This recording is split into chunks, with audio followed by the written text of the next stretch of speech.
What's going on, everyone? This is just a sound check. Make sure everything's okay. Can everybody hear me?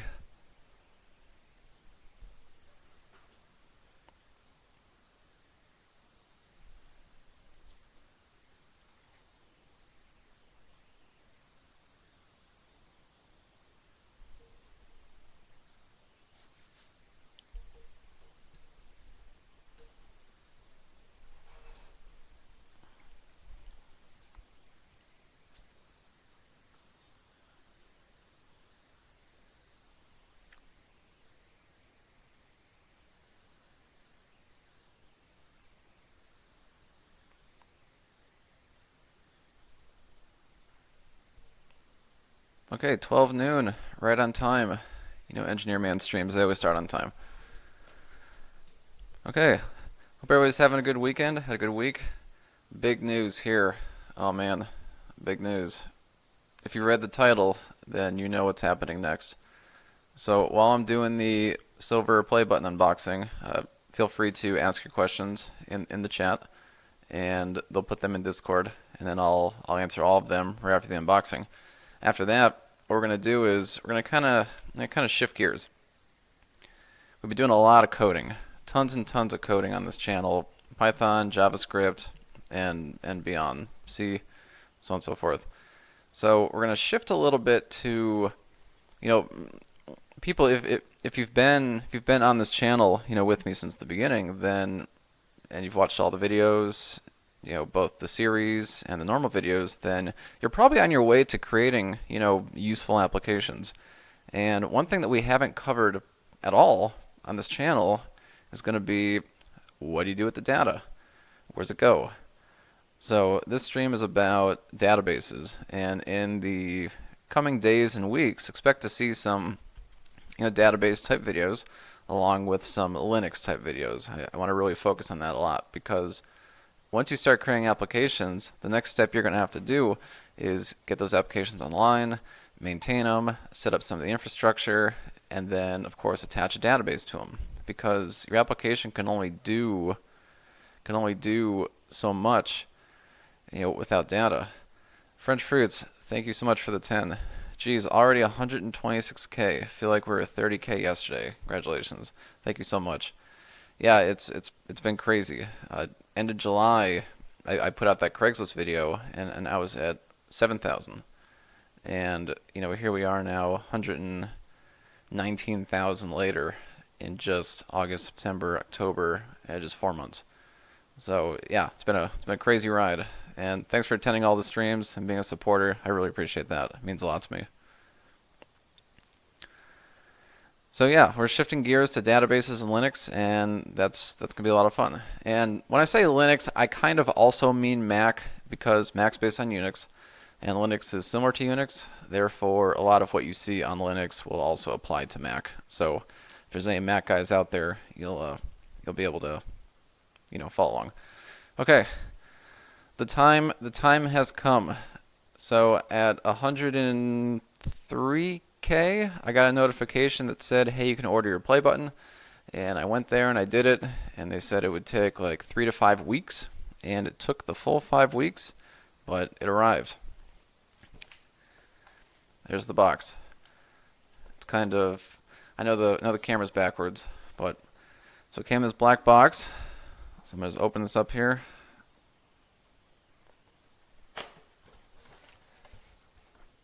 So open that there. All right.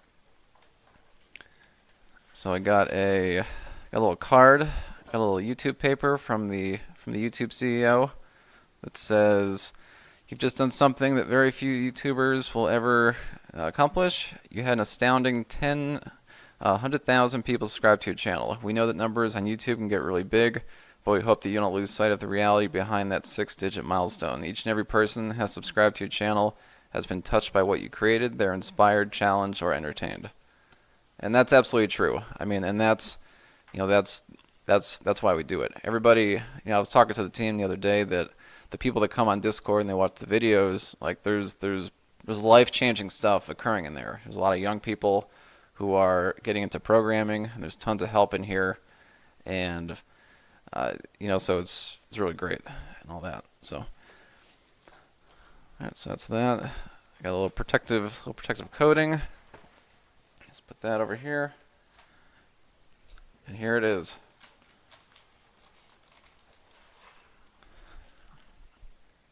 Right there, play button. We'll take it out of the plastic.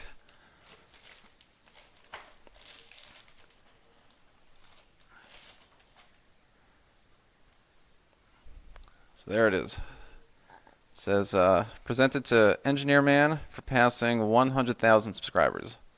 It's got a nice little mirror finish. Pretty cool. Pretty cool stuff. So I'm going to hang this up here. It'll be one of the few things that I actually hang up because it's something that is pretty tremendous.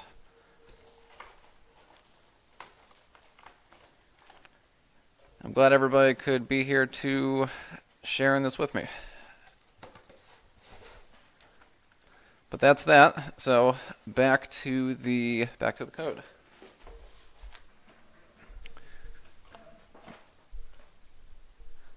That's the unboxing. Okay, so we'll take a few questions, and then we're just gonna jump in.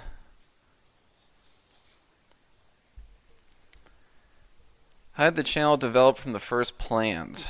So the channel started out as a primarily C channel. It was only C. In fact, if you look at my original videos, they are like video 1 was Node.js because I was originally going to do Node.js stuff, but that didn't really work out. So the next like 13 or 14 videos, they're all C.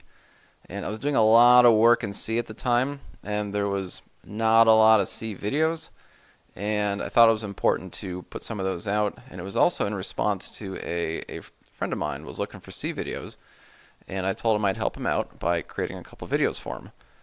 And now here we are. You know, the rest is history.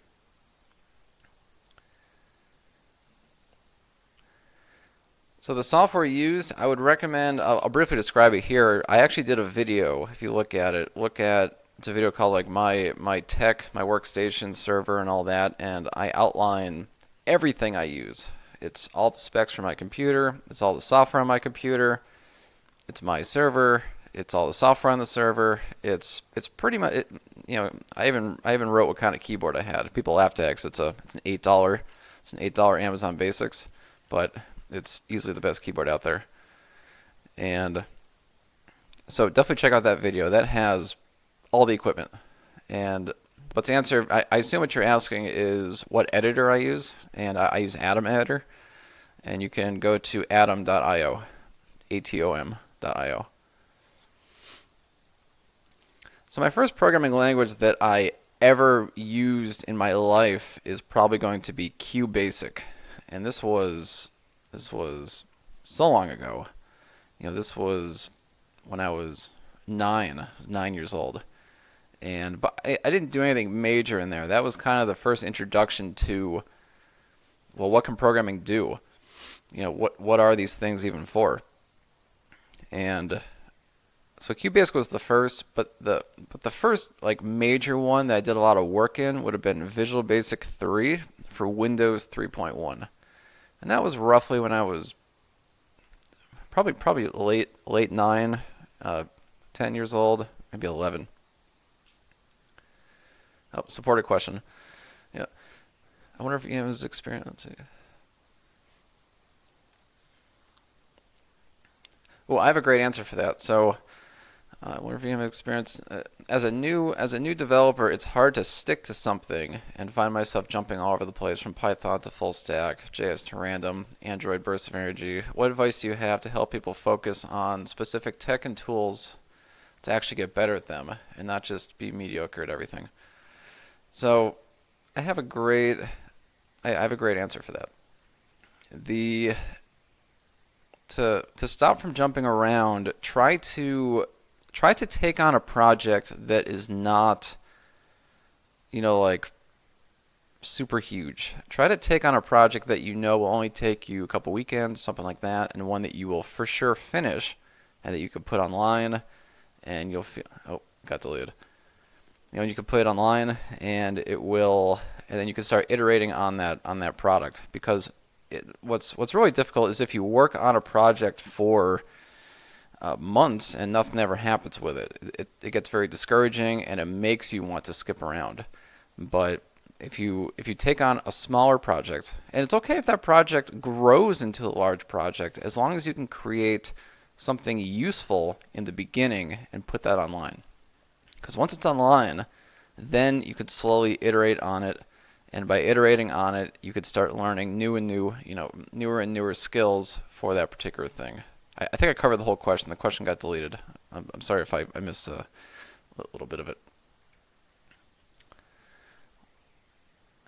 Let's see. Was coding something you did as a hobby to start with? Well, I was 9, so I was kind of just a curious kid, kind of looking for cool things to do, and it was certainly a hobby then, of course, because I was 9. I was into sports and stuff like that, but it quickly became a thing that I knew I wanted to do. Is learning PHP in 2019 any good? I would say I wouldn't put a whole lot of I wouldn't put a whole lot of time in that. It's certainly useful to PHP, regardless of its quality and regardless of its stigma or what people think of it, is still an extremely it's used everywhere. It's all over the internet. It's all over the place. It's tons of software. So it's not like it's a minor language. So it's certainly worthwhile to know at least some PHP, because you are inevitably going to come across a PHP project, and you're going to want to at least have some clue what's going on. So learn it fully, probably no. Have enough familiarity to where you can work in a PHP project effectively, or at the bare minimum, understand what you're looking at. I think that's worthwhile. Can I get over procrastinating to start learning coding? Any motives?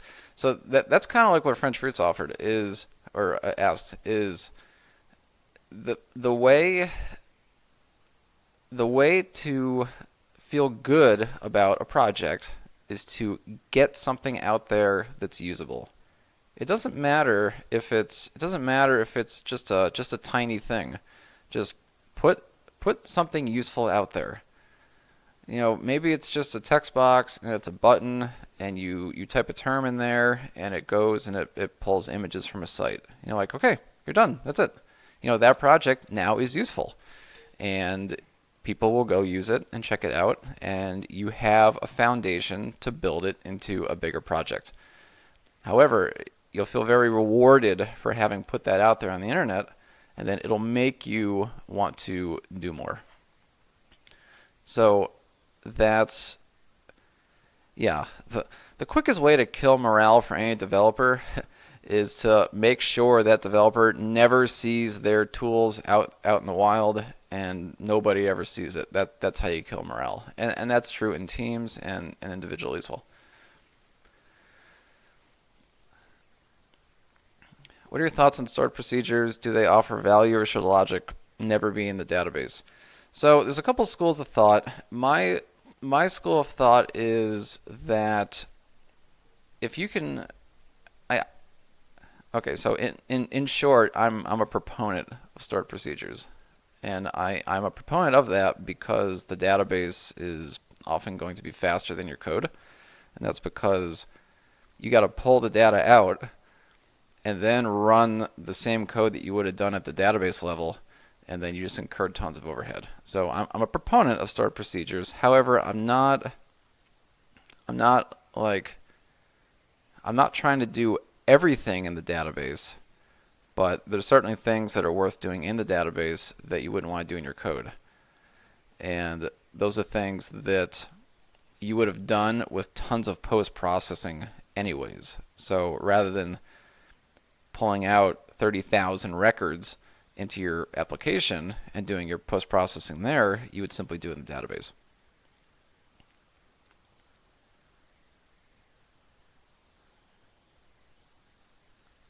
As a starting developer, how to know if a project isn't complicated? So pick something useful. I mean, so the hardest thing in development is coming up with ideas. It's ideating on something new, and but as a new developer, you don't have to worry about coming up with something new. You just have to worry about doing anything at all. So you can find stuff on the internet that's already there. You don't have to worry about, you don't have to worry about what it is. So, but it should be kind of obvious, as to what's complicated and what's not. Obviously, if the project is build a social networking site, then of course that's complicated. But if the project is build a button that just goes out and gets the current, say, Bitcoin price, that's of course not that complicated. Okay, so let's move on to the database portion. We're at about 15 minutes, so we're on time. So I make myself smaller here. And you keep asking questions. We're going to come back to a second Q&A. It'll be part of the code. Oh, Tomato, you missed it? Here, I got you. Because you're a regular. We'll pull this bad boy out again. Okay, there it is. For anybody that missed it, there it is a second time. Silver play button. And on it says, presented to Engineer Man for passing 100,000 subscribers.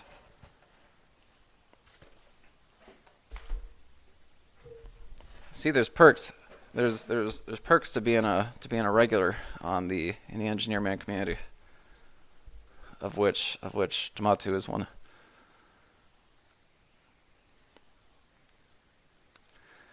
Okay, so what we're doing here today, let's get off this splash screen here. Stream segments. There we go. Okay. So the intent today is we're going to build a simple database. And what we're going to do is we're going to do a... I'm not sure exactly. I was having trouble picking between like a blog or like a to-do list or something like that. So we'll do a to-do list. And the to-do list will say we'll have, so the features of a to-do list would be it's a list of to-dos. And for each to-do is going to be a user that submitted, that thing that they need to do. So right off the bat, we know we're going to need two sets of data. The first set of data is going to be the actual items that are in, well, actually three. So we'll do three tables. The first one will be the list itself, but not the items. The second table will be the items that go into the list. And then the third is going to be a person that owns the list. So once you know what your application does, then you can decide how you need to store your data. And it should be kind of obvious, even if you don't know the structure of your database, it should be obvious as to what goes into a database. Of course, you're going to need a person's name. You're going to need the time it was inserted. You're going to need the name of the item. You're going to need maybe the position in the list so they can reorder them. So all we're going to do here is we're going to just list all those items out and then develop our tables. And a table is nothing more, for those that have no clue what databases are at all, a database is nothing more than just, think of it like an Excel spreadsheet. You have a bunch of rows, you have a bunch of columns, and then you have data in every cell. However, a database, at least the one we're going to use, which is MySQL, offers the ability to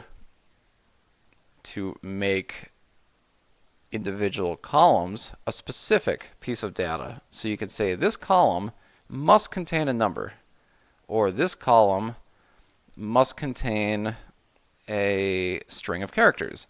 And those string of characters cannot be longer than, 64 characters, for instance.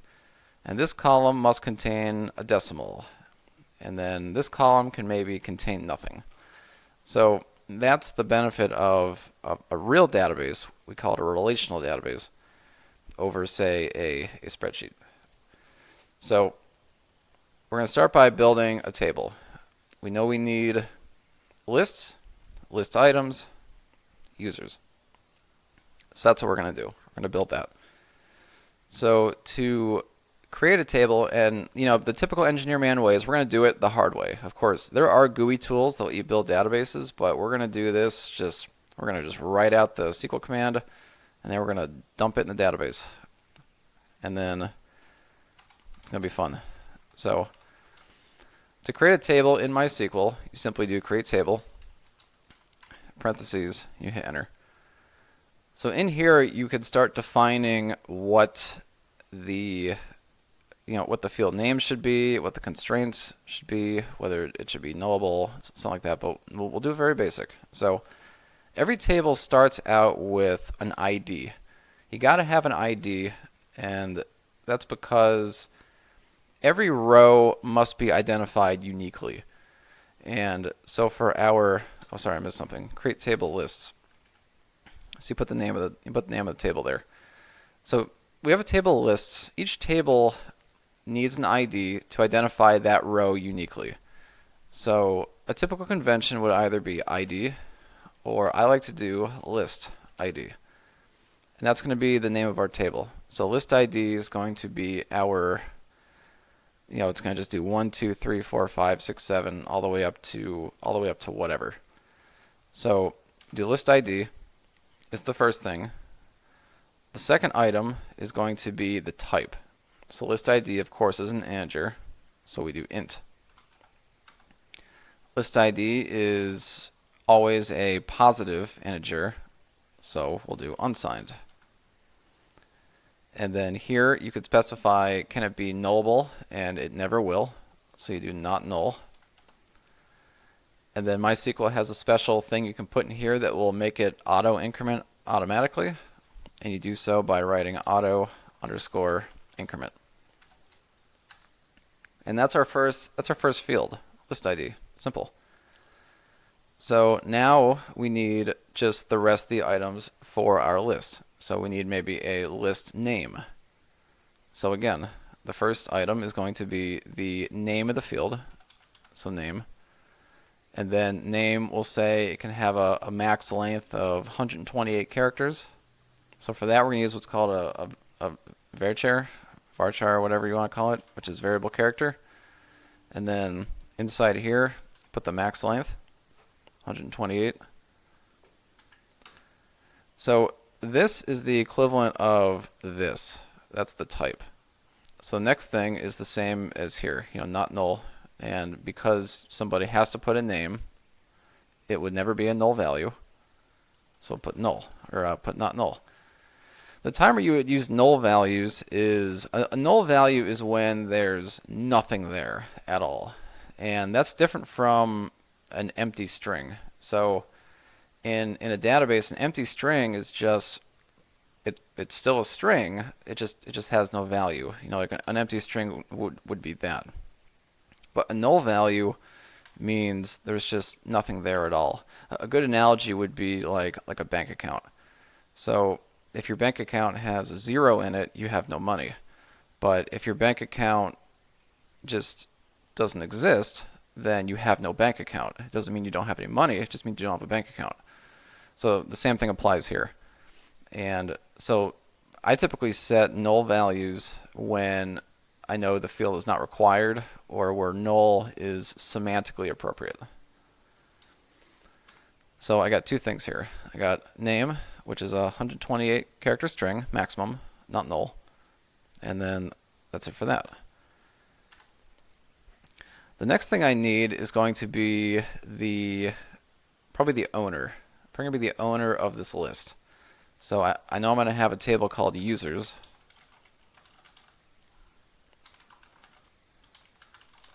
And that's of course going to have a user ID.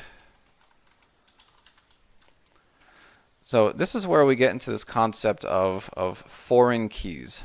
And all a foreign key is it's an ID from another table that you insert in another table. And you do that because a list will have an owner, and an owner will have a name, But would you ever put the owner's name in the list table? Well, of course not, because you'd have to duplicate all that data. So if I put owner name in the list table, I put Brian there, and then another list, Brian. Well, what if I change my name?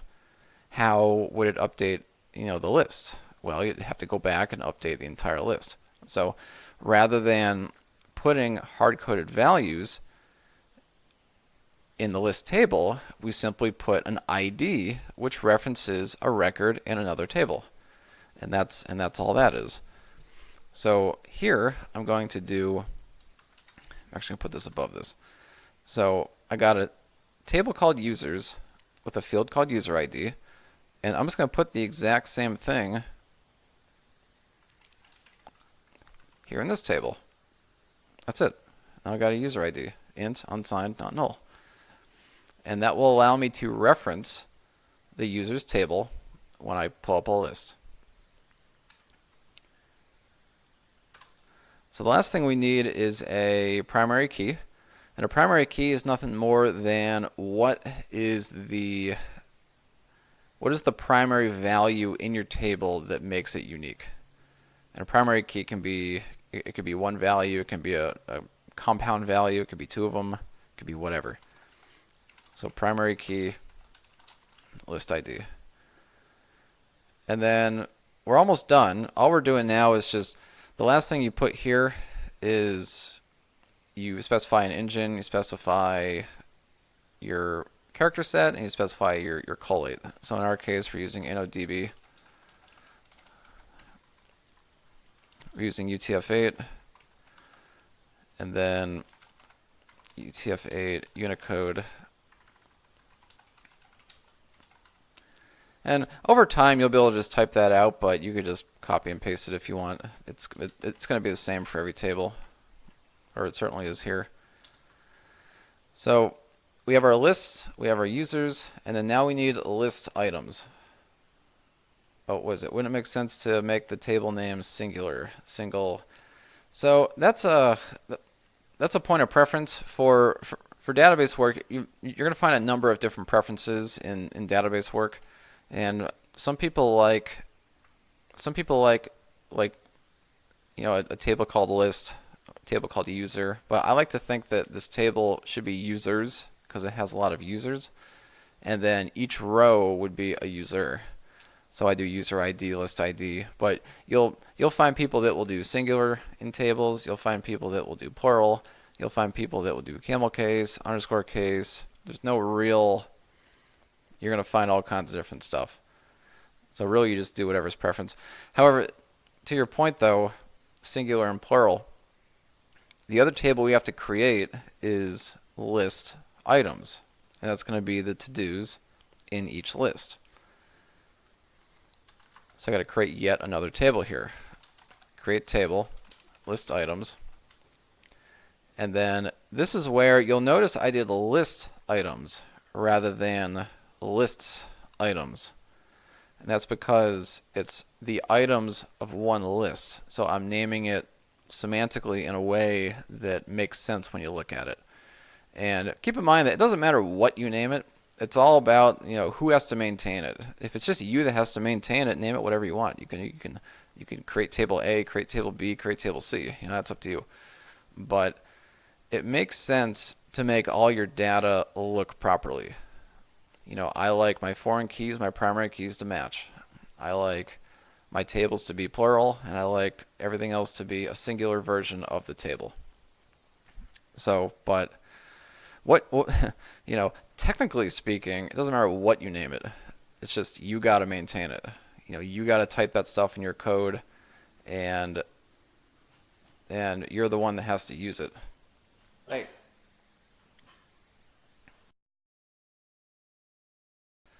So, it's up to you what you name it.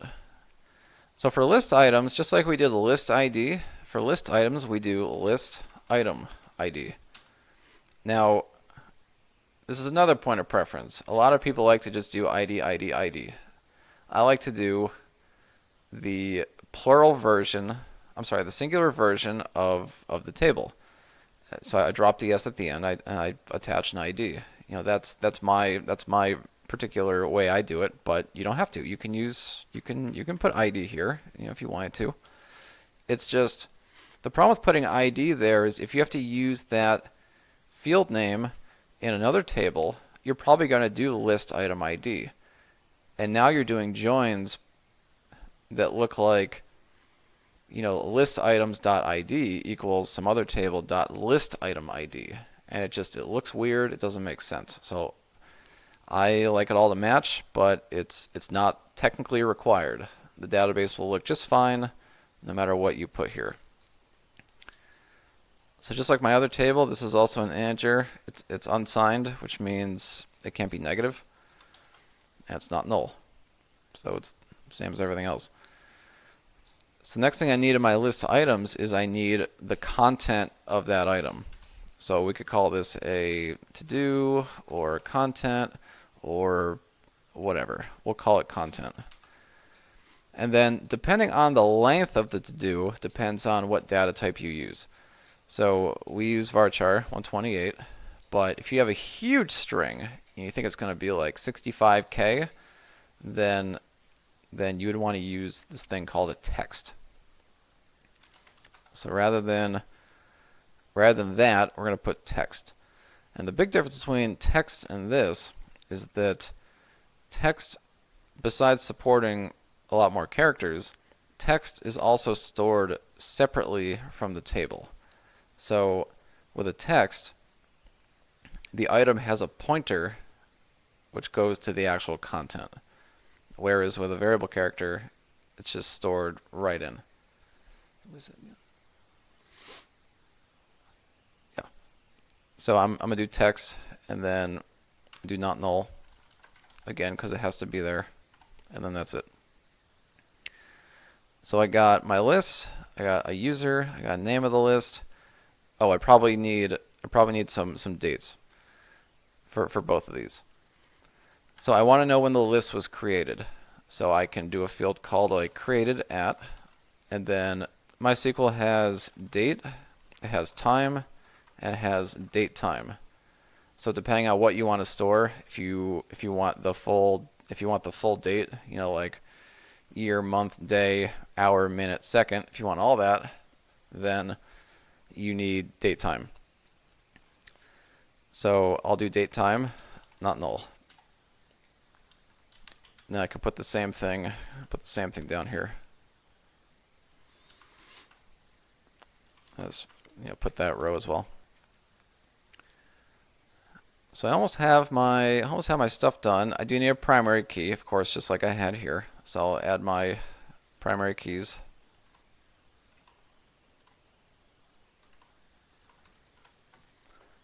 And then, so yeah, let's review. So list ID integer unsigned, user ID integer unsigned, name variable character 128 characters long at max.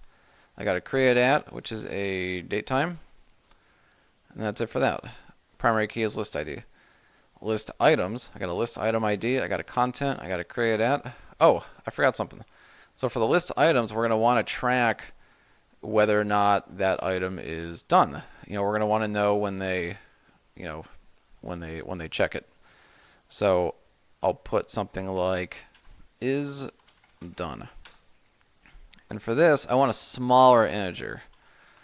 There's a bunch of integers. There's tiny int. I think there's short int. No, sorry. There's tiny int, small int, medium int, and big int.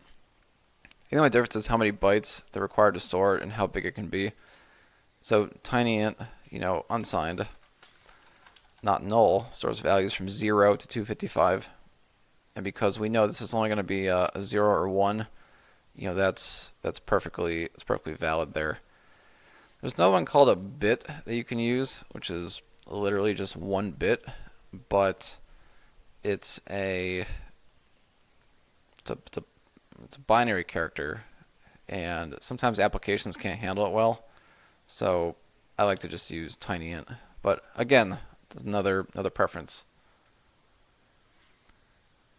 Yeah, relation between list item and list. Yeah, there's going to be a relation. I'm not going to go into like foreign key constraints and cascading deletes and whatnot. I don't want to complicate this video. But so we're not going to like rigidly define the relationship, but there is certainly a relationship here in that. Oh, yeah, you're right. Sorry, I totally forgot the list ID for the list items. So like Ashwin said, we associated a user with a list, but I now need to associate a list with a list item. So I need to take that particular key, drop it down here. So this says a list item belongs to a list, and the lists belong to a user. I guess if we were looking at this more like more like an outline, it would look like this. And we use terms in databases. We use terms like has one, has many, belongs to, and has many to many. So in this case, what we've created is we have users. Users has many lists. And you know that because there's a user ID in the list. And then lists has many list items. And in that way, we have data that is structured properly and references what it needs. So like, for instance, the list item, I don't have a user ID in the list item because it's inferred from the list. So all I gotta say is if I want the user from the item, I simply join the list onto it, and then I join the user onto the list.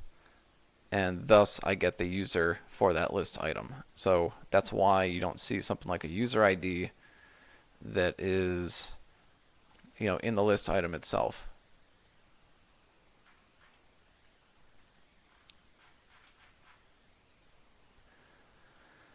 And this is kind of, I think, the end of it. Let me just do a quick review here. I suppose we could put a created at for users, but oh, we need a name for the user. So we got a name. We'll do another 128. So there'll be a name and a list and list items. So we'll just call this the end. We're at like 36 minutes now. I want to actually get these in a database, and I want to actually insert some items into them. So to use MySQL, you first have to install MySQL. Depending on your distribution, that could be either easy or hard. If you're on Ubuntu, apt-get install MySQL Dash Server. For CentOS, yum install MySQL Dash Server.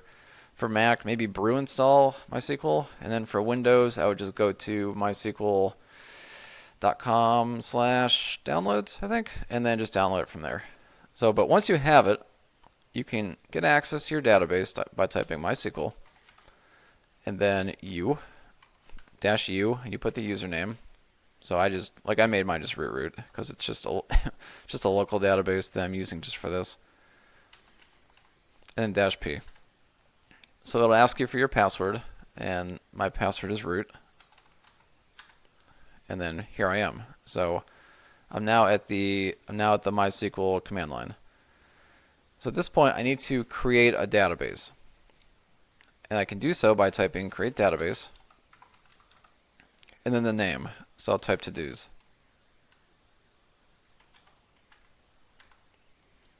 And it says query OK, one row affected, so I have a new database now. To use that database, I type use to-dos. Done. Database changed. So I can now see what's in my database by doing show tables.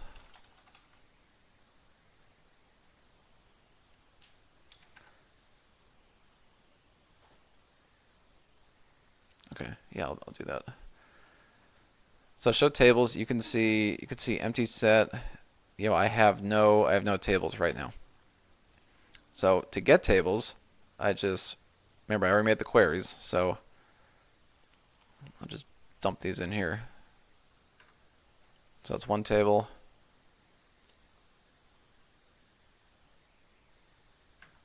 Second table. And third table.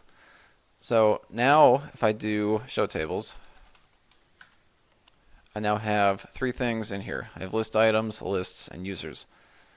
And I can look at each of these by doing describe. So like describe list items, describe lists, describe users.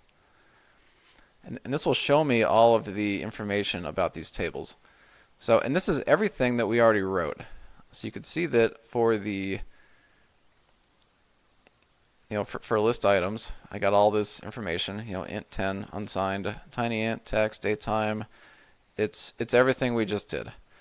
So we have a database ready to accept values that are in the format of what you see here.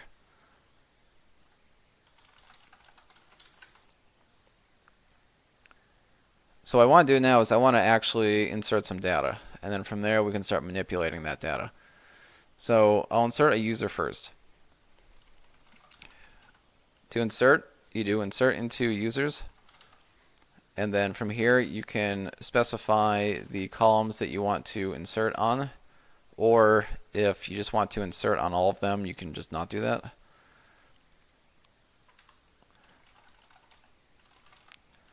So insert into users, values, and then you can do default, which just puts whatever the default is, which in that case will be an auto increment, and then name. So I'll do engineer man. And it says query OK, one row affected. I can then look at the data in the users table. So you can see I have user ID 1, name engineer man. So I'll put a couple more people in here. Like professional pizza, Ducky, Wolf, and hacker. So now I have a ton of users. User ID 1, 2, 3, 4, and 5, and it has all this data in here. So that's our users. We're good. Yeah, Pizza, you're in the video. You're in the stream. So now we got to create lists. So list ID, user ID, name, create at. And remember, we're just structuring data. We're structuring data directly in the database. Normally, your application is going to do this. You're not going to be inserting data like this unless you're just, fixing a problem or whatever. So, we're making this all manually. Obviously, in your application, if, say, pizza is logged in, then, excuse me, if pizza is logged in, then the list that you create, of course, is going to have a user ID 2. If hacker is logged in, then you're going to have a user ID that's 5. And it's your application that's going to know that. So we'll create a list for me and create a list for pizza. So we'll do insert into lists, values, default. So user ID is going to be a 1 for me, and then the name of the list. So be like videos to create. And then for create at, you can, MySQL has a function called now parentheses, and then that's it. So that create a list. Now we want to create one for pizza. So we can do the same thing, but we got to change this 1 to a 2 because pizza's ID is 2. And then we'll create his to-do list, pizzas to make. So there we go. So just to recap on the data, we have 5 users, and we have 2 lists. We have a list called videos to create, and we have a list called pizzas to make. One is list ID 1, one is list ID 2, and then user ID is 1 and 2, 1 for me, 1 for pizza. So the last thing is inserting items for a list, and we're going to do it the exact same way. So remember, the layout for list items is list item ID, primary key, the list ID that it needs to go into, whether or not it's done or not, the content of the list item, and then a created at. So in this case, I'll do just like I've always done, insert into list items, values, default. So list ID can only be 1 or 2. I mean, you can put other IDs, but you don't have lists for them. So videos to create, I'm going to put 2 list items per list. So list ID is going to be number 1. That's videos to create. Is done is going to be no, so 0. The content will be, we'll say the Django basics. So that'll be my first item. My second item will be, C# basics. Remember, I haven't done these yet, so I'm putting them here. And then now I just got to add ones for pizzas list, number 2. Remember, it's pizzas to make. So I changed the 1 to a 2. 1 will be pepperoni. And 1 will be supreme. So let's just review what we did here. All the data was the same except for the list ID and the content. So because list ID 1 was videos to make, I inserted the Django basics into 1, C# basics into 2, and then the second list was pizzas to make. So I inserted pepperoni and supreme. So let's look at our data again. Select all from users, select all from lists, select all from list items. So here's all our data. 5 users, user IDs 1 to 5, 2 lists, list ID 1 to 2. Yeah, pineapple. Pineapple doesn't belong on pizza. And then we have 4 list items, list item ID 1 to 4.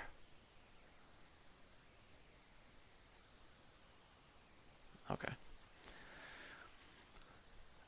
So items now relate to, how's the table know about the column send a foreign key? Okay, so Ashwin, that's a good question. We're gonna cover that right now. So right now the database it doesn't know that the user ID in lists relates to the user ID in users. You do that by way of what's called a join, and we're getting into more complicated stuff than I didn't intend to do, but I think it's important to do now. So if you wanted to insert the name into the list, you must take 2 tables and you must join them together to create 1 table. And you can do so by,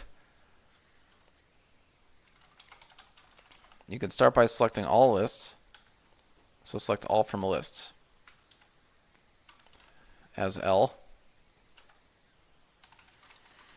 Arrow join users as U on L.userid equals U.userid. And that might look more complicated than it is, but let's break that down. So it answers your question, how does one table know about the other? And it's in this condition right here. So this is saying that I want to take these 2 tables, I want to put them side by side anywhere that the list user ID matches the user ID. And in doing so, you see what I get now? I get a combination of the 2 tables. So I get list ID, user ID, name, create at, and then I get user ID a second time from the second table, and then I get the name. So in doing this, I've now created a table that's made up of data from another table. So that's how it then knows about it. And this is much more powerful than storing, like you wouldn't want to store the name of the person in the list. You wouldn't want to do that.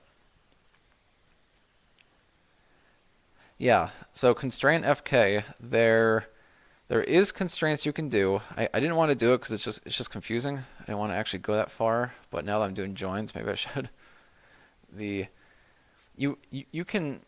So I'll just address what Hills said here. So what Hills is talking about is a constraint where at the database level you set a reference from one table to another. And in doing that, you can set up rules that can occur when things happen that don't make sense to the database. So in using a constraint, what that will allow you to do is say, my list has a user ID, and that's a foreign key. which references the table users and the primary key user ID. But then you can say, don't allow, well, actually that happens automatically. By doing that, it says don't allow records that don't have a matching value. So if I were to set up that constraint, for instance, to say that the user ID in lists matches the user ID in users, if I tried to insert a record for lists for user ID like 42, the database will look and say, well, I don't have a user 42. Therefore, this is an invalid operation, because by inserting a list record which contains a user ID that doesn't actually exist, that would be breaking what we call referential integrity, and it'd be an ID that points to nothing, and that's ridiculous, for a rigid relational database. So that's what a constraint is. Let's see, let's look in here. All right. And that's kind of the whole thing. You can how you query this data is totally up to you. There's tons of ways to query this data and get different information from it. It's not like, once you have your data, as long as your data is structured properly, you can query it any way that makes sense. Okay, let's do some more questions. Specifically about this, if you have any questions about what I just did or something that's confusing. I know I went way more complicated than I anticipated, so if I hope everybody got something out of it, though. Can I restrict insert entry into list item table? Yeah, I mean, there's several ways you can do so. So by using a constraint for list item table, you could restrict insert by saying that the list must exist, for instance. You can set up constraints like a unique constraint. So if you wanted to say name must be unique, like no two people can have a list that's exactly the same, you could add a constraint for that. And the great thing about constraints is that constraints forcefully ensure that your data is what you need it to be. Like, constraints cannot be violated. They're rules in the database. They're totally immune to any application error. They're totally immune to any other actions. They enforce the rules at the database level. And that's important. Oh, Bipit's upset that he's not in the table. Insert into users. Default. Bipit.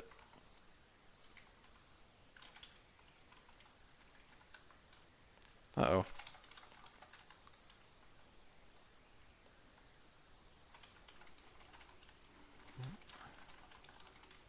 There you go. Bipit's in the table. Okay, what software are you using? I'm using... So I don't know what you mean by that. I'm using Atom Editor. I'm using just the terminal. This terminal is just the terminal that comes with Xubuntu. And I'm using MySQL 5 point something. 5.6.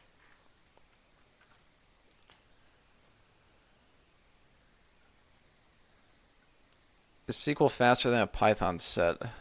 I would say so, yeah. The databases are very fast. Their database is written in C. They're optimized for doing things with data, so I have to imagine that it is faster, yes.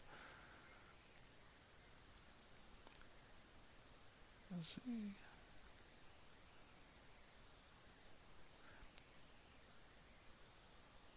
What are some other common constraints? So you got unique, you got... of course, primary key is in a way a constraint. You have I'm sure there's others. I'm just having a brain fart right now. Let's see, there's two guys.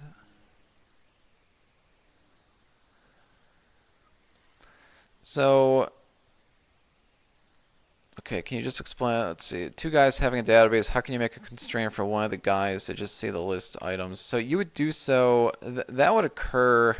That would occur at the application level.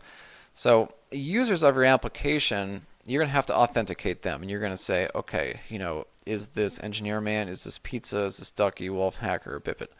And if it's Bippet, for instance, he will have authenticated to your application. He will have logged in, Bippet, with his password. Give me my to-do lists, and then now that he's in, every query you make to the database would be based on user ID 6. And in that way, you would restrict what data comes out of the database. So that's something that would occur in the application. Would you use NoSQL DB like MongoDB? You can. So MongoDB is it's a lot different than MySQL. So MySQL is very rigid. It's very rigid. It's very durable. You specify types. You got to create the table ahead of time. You have to insert the values for that. You have to name it appropriately. You can't sort of sway from that. So with MongoDB is a document storage application. And I say document because there are no columns. Like in MongoDB, you don't say, and this is true of MongoDB and friends, like Elasticsearch and several other things. You insert kind of whatever. Like for one record, you could put user ID and name. For the next record, you could put user ID, name, and age. For the next record, you could just put age. You could put whatever. So that's why they call it a document store, because you have collections of documents. And this is different than like tables of rows. So tables and rows, collections, and documents. Do I do any open source contributing? Not really that much anymore. I did in the past. I worked on several projects. A lot of what I work on now is my own stuff, which is open source, but it's usually things that I authored. I don't currently work on any projects that I didn't at least author in the beginning. So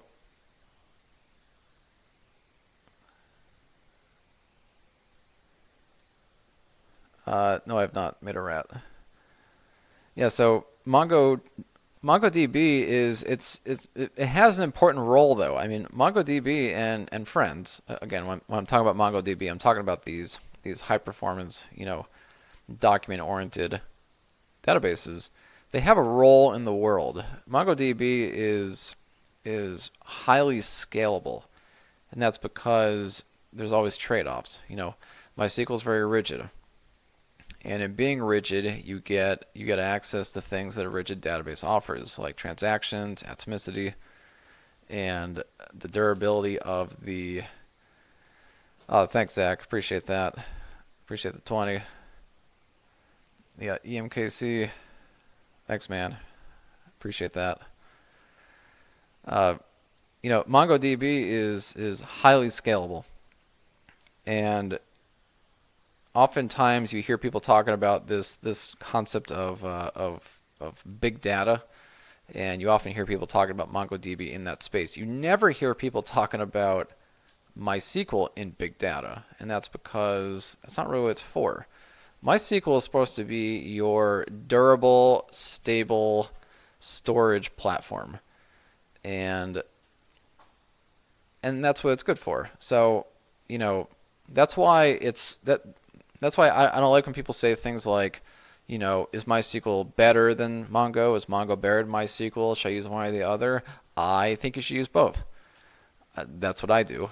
A typical pattern that I like to do is I like to have MySQL as my rigid official database storage location which stores the the authority of all my data. What I then use MongoDB for is to write all of my MySQL data in a more highly optimized manner over on MongoDB. And in doing so, you get the best of both worlds. You get the durability and the consistency and the integrity of MySQL, but then you get the super high performance of MongoDB. So it doesn't have to be one or the other. You can use both. People do it all the time, including myself. And it's a perfectly valid pattern. It works out quite good.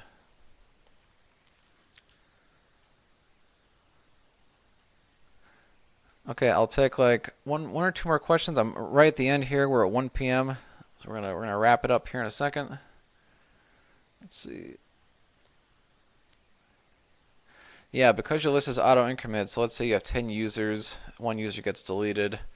Yeah, so that's actually a great question. I'm glad you asked that. So it's important to know that auto increment never goes backwards. So right now, and you can see that. So like the users table, it's 1, 2, 3, 4, 5, 6, 7. If I do show create table users, you can see right here it says auto increment equals 7. And that's saying that the next auto increment is 7. If I were to just delete all the records in the users table, the next one would be 7. So it doesn't come back and fill in the gaps. And that's an important feature. It just keeps counting up. The only time that's not true is if you use the truncate command. If you truncate a table, you wipe all the data out and you reset the auto increment back to 1. Do you have videos on data structures and algorithms? Not yet, but I expect some in the future. Yeah, good point. Okay. All right, so I think we're done. I think we're done here. Last piece, of course, is just we're on Discord all the time. Myself and the team, we're all there. I'm there all the time. If you wanted to come chat with me or chat about stuff from the video, you should do so. You can get to Discord by either going to engineerman.org/discord or discord.gg/engineerman. And somebody will post that in the chat here in a second. You should come over there. I always tell people to go to Discord, and it's not because I'm trying to plus up numbers or anything. It's because there's so much happening there. It's active 24/7. Engineer Man it's a global thing. There's people all over the globe. My team and I, half the people are over in the Europe area. Half are Americans and half are elsewhere. Well, I guess a third, and the third. So I mean, there's people all over the place. It's not hard to find people because engineering it's a global effort. So yeah, whether you show up at 2 a.m. Central Standard Time or 10 a.m. or 2, or no matter when you show up there's always stuff going on. People are learning and everything's great. So definitely go there. The link is in the chat right now. And check it out. And the last thing before I wrap up the stream is just to say thank you to everybody that got us to this 126,000 subscriber point, got the play button awarded, watching the videos, coming to Discord, dropping a donation in the chat every now and again. I really appreciate that. Thank you so much. I roll that right back into making the channel better and making the content better. And then just know that of the 126,000 people that have subscribed to me, I did not subscribe to myself. I can't personally make that happen. All I can do is create the content. I can do the streams to help people out, but I can't just make that number appear. And it's all you guys, the people that show up to the videos every Sunday, show up to the streams, show up on Discord, and there's several regular people that I see on every stream on Discord all the time, and it's you guys and you gals who are helping make this happen. So I can't thank you enough. It means the world to me. I never thought I'd get to this point, and I'm not slowing down. I'm committed to this effort, and I'm gonna keep putting out content until I have no more air in my body. So I think that's it for the stream. I'll pull the play button out one last time, just in case there's people that show up late. So play button's here.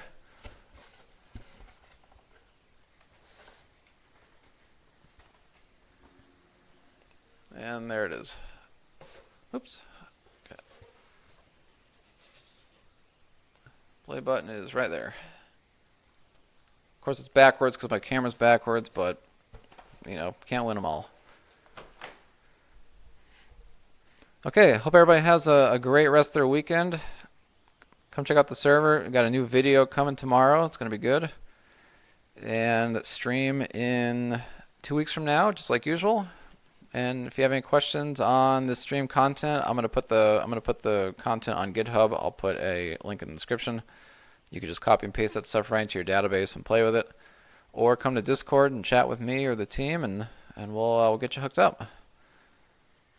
So that's it. Thanks a lot for coming to this stream, and I'll see you wherever I see you.